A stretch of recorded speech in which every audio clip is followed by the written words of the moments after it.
Good morning. I'm John Bailey. I'd like to welcome you to your Maine State Museum. I'm very pleased today to introduce you to some of the different gauges of model railroading that's going to be featured today at the museum. The show today is made possible by the very generous efforts of the Great Falls Model Railroad Club and the Maine Three Railers. Without their help, this would not have been possible at all.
Great Falls Model Railroad Club. I live in Green. The building that you see right now is a barn that is made from Celotex.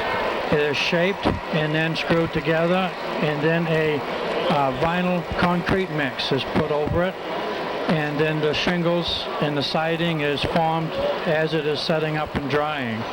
They're very light, but they're also very durable, and they will stand up to all 4 seasons without any trouble at all.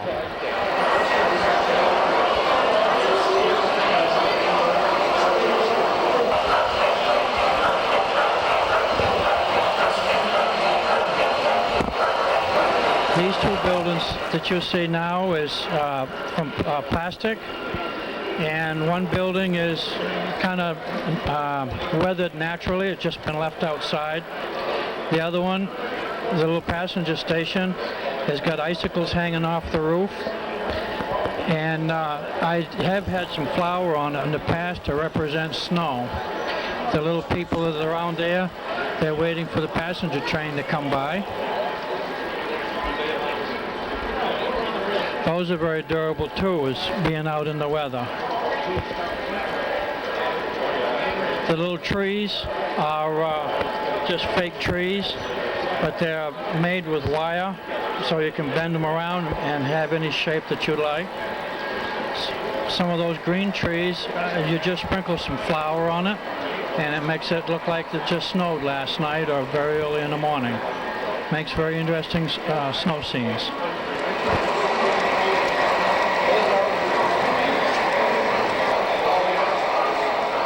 Good morning. This is a work caboose that we're looking at. It has a set of welding tanks and a welder on there.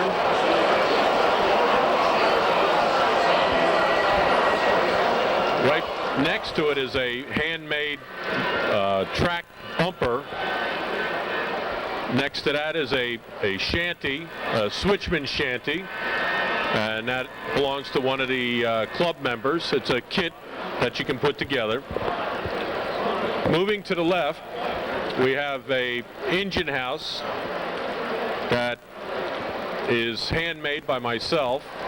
There's 2,800 shingles on there that took a month to put together. The rest of it took about another month of time for painting and the assembly of it. In front of that, we have a small B&M switcher, industrial switcher.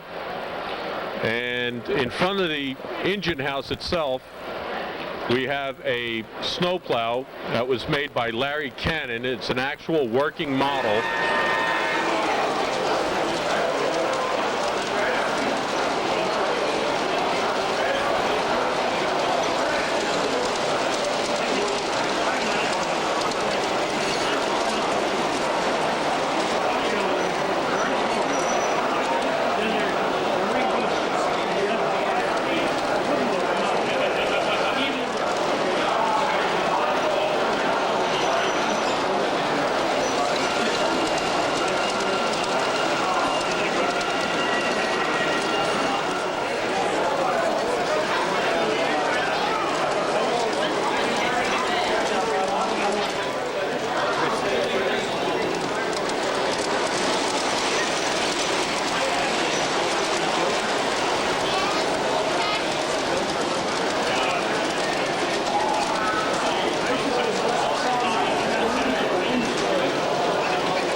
of our trains running today. We have a diesel on the outside. It belongs to Dick Clark. And Dick also owns a little tank engine on the inside track. Larry owns the Sandy River and Rangeley Lakes locomotive right there, which is an actual prototype of railroads at the beginning of the 1900s right here in Maine. What's your name? Sure, I'm Keith McLaughlin. And you? Paige McLaughlin. And you? Kai McLaughlin. Hi. Is that it? Yeah. There you go. You got it. How do you like it today? It's wonderful. It's wonderful. Fantastic. Great. Great. You like Great. the candy probably, right? You want a piece of candy? Get a piece. Can you reach it? Nice and easy. There you go. There you go. All right. This is great. What brought you here today? The little Kids, guys. The huh? little guys wanted to come and see the trains. Great. Yeah. Great. And you're enjoying it. I can see very that. much. We've only been here for a few minutes, and I can tell we're going to be here for quite a while. Good. It's wonderful.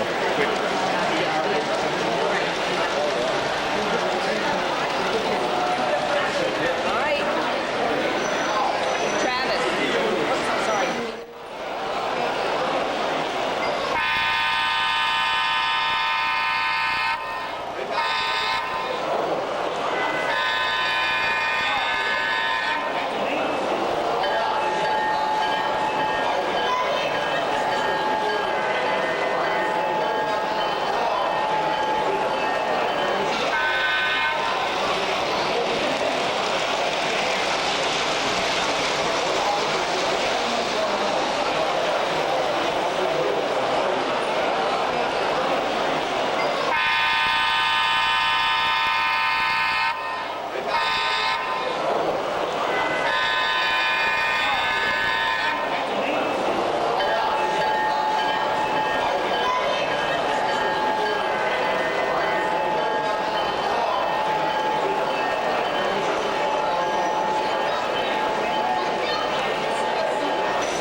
Where are you from?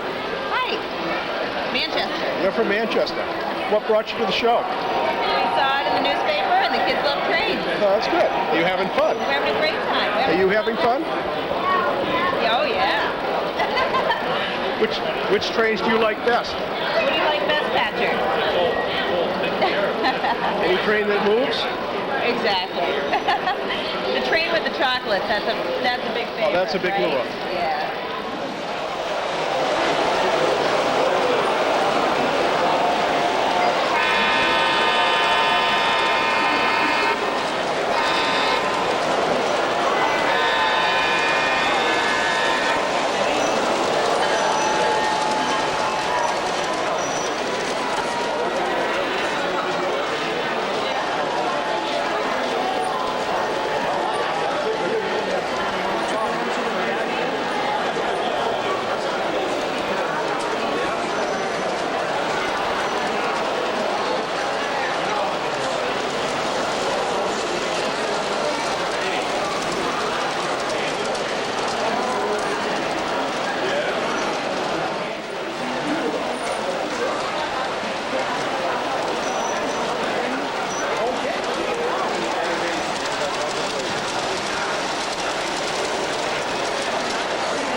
afternoon. This is an example of a Mike's Train House tin plate layout. This was an example of an early train from the 1920s. This one happens to be a modernized version, and it is a construction from about the year 2000. This example has sound system, and this is done up in Christmas colors, and when it comes into a station, it plays Christmas music. It has announcements from Santa Claus, and it has kids having a great time. And the train will start moving again, and it'll announce coming into the North Pole. This is also an example of the increased technology of the modern trains. As I said, Mike's Train House has an example of this that they took over from Lionel, which is considered the oldest American manufacturer of electric trains. Let me give you a minute to listen to the sound of the locomotive as it's passing by.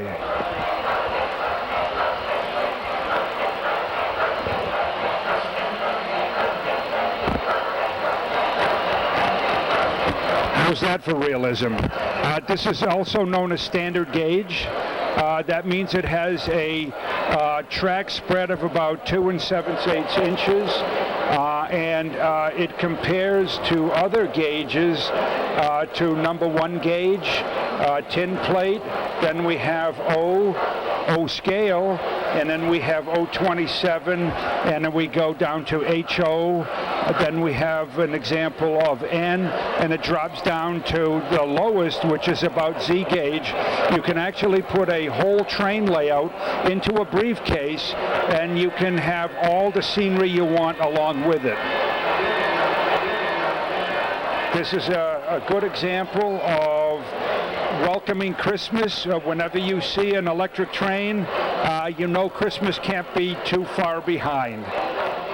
I'm affiliated with the Maine Three Railers Club, and that scale is 1 = 48, or 1/4 inch = 1 foot. And this is the size that was pretty familiar to many people as the Lionel size trains, and Lionel trains fit into this range.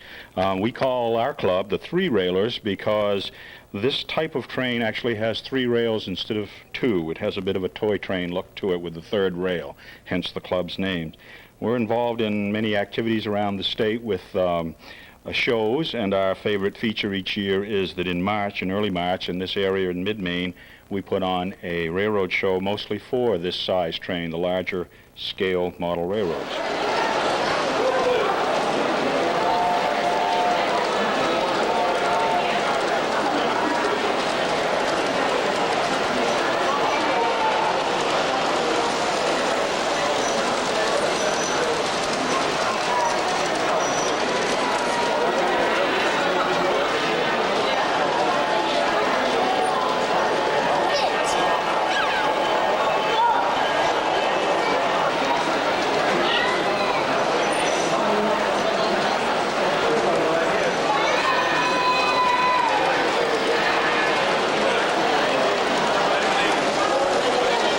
President of the Maine Three Railers. It's basically Maine's only O-gauge model railroad. All turn out, we have a good time, and you can see obviously a mixture of things on the layout.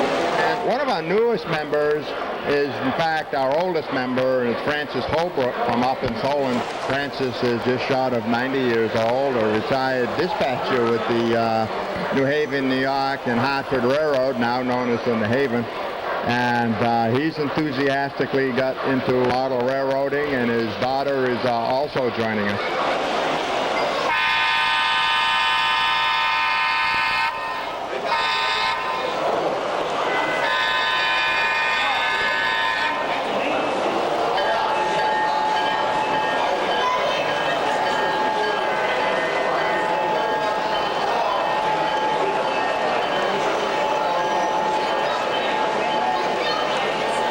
This log loading sawmill operation is very unique. Club member Steve Burns and his wife Joanne, who is around here, they like to set this up, and of course it is very entertaining.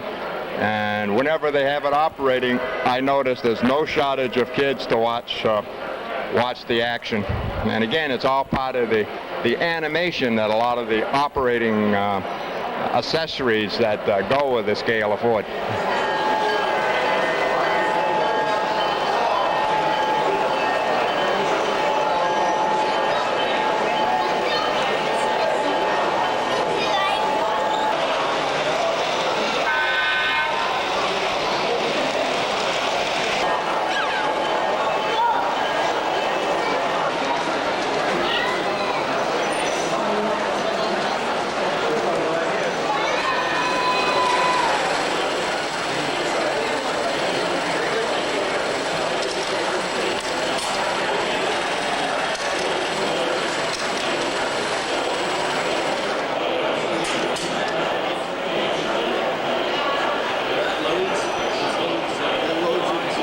You can see by the expression on the children's faces, they really love to see the animated pieces.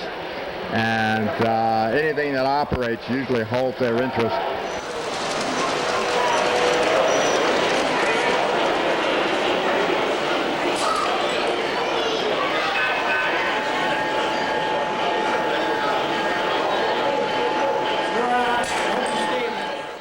It's nice. I have this set up in a large facility like this.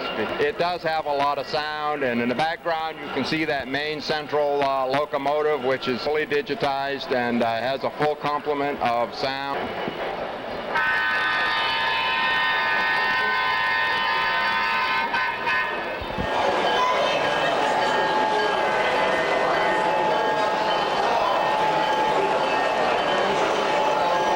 What drives us to put on this effort is it's all for the children. We hope that they will be the future of the hobby.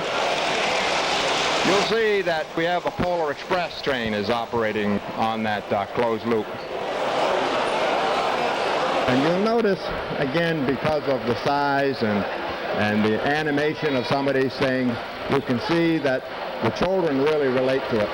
And I suspect that even though the so-called baby boomers have caused quite a resurrection in this scale, you're looking at the future when you see the kids' faces light up.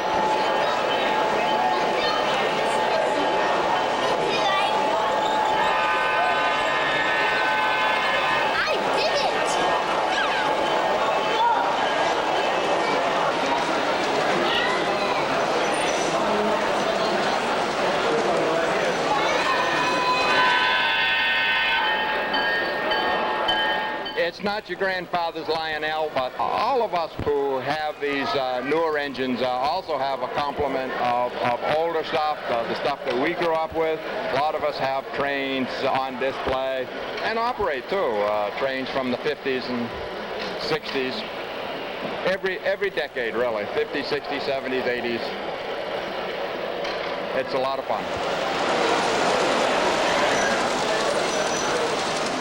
You can see our Christmas train coming, again, with the Maine Central, the two locomotives, Maine Central. There are boxcars dated from every year from 1996 up to 2005.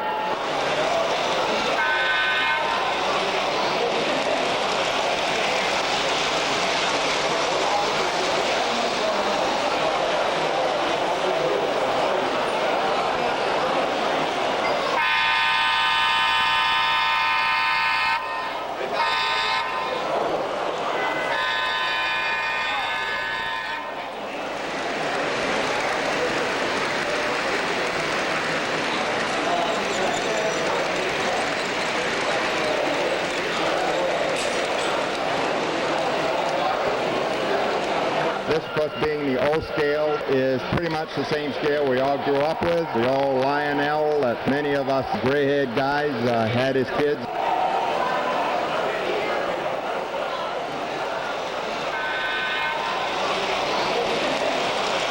Lodge. I'm a member of the Great Falls Model Railroad Club. We have about 65 members in our club. We are stationed out of Auburn and Lewiston, but we have members from as far away as Bangor or Bridgeton or Windham. We have members from all over the state for this organization. And one of the reasons is we have many different activities that we get involved in. With 65 members in the club, we have just about every possible scale covered, from HO to N scale, garden railroad size, and Lionel. We also have the opportunity to teach model railroading as a course at Edward Little High School during their adult ed programs. We do that twice a year, once in the fall, once in the spring, and we get lots of mothers and daughters and fathers and sons and uncles and nephews and nieces and husbands and wives who've had just about every combination you can think of take this course. And many of these modules were made in those courses. We encourage them to do is to make a module, a 2-foot by 4-foot module here, or section, and in that way they can learn everything they need to know about doing model railroading. They learn how to lay the track, how to solder, how to do scenery work, how to do backdrops, how to do the bench work, and if they want to, they can do a little history of a particular area and actually model something that really exists.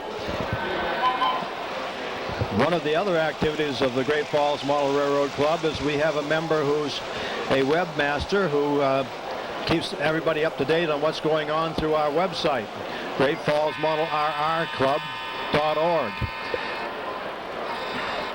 On there you'll find different activities the club is involved in, as well as the club's monthly newsletter.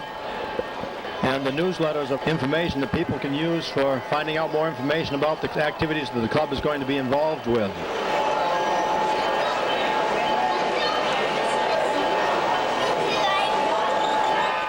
This N scale layout belongs to one of the club members. He's a scout leader and he takes us to different scouting programs and talks about model railroading and teaches model railroading for the merit badge that the scouts use.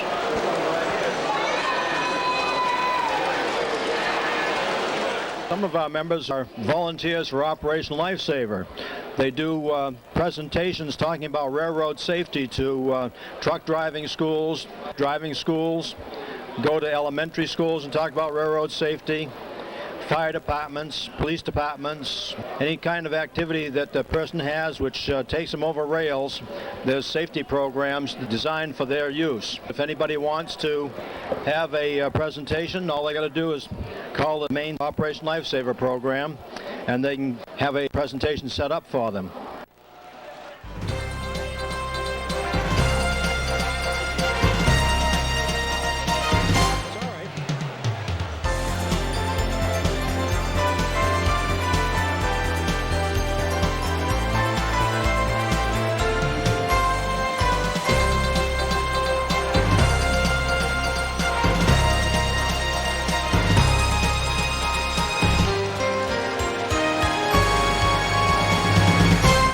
Thank you for watching Train Time.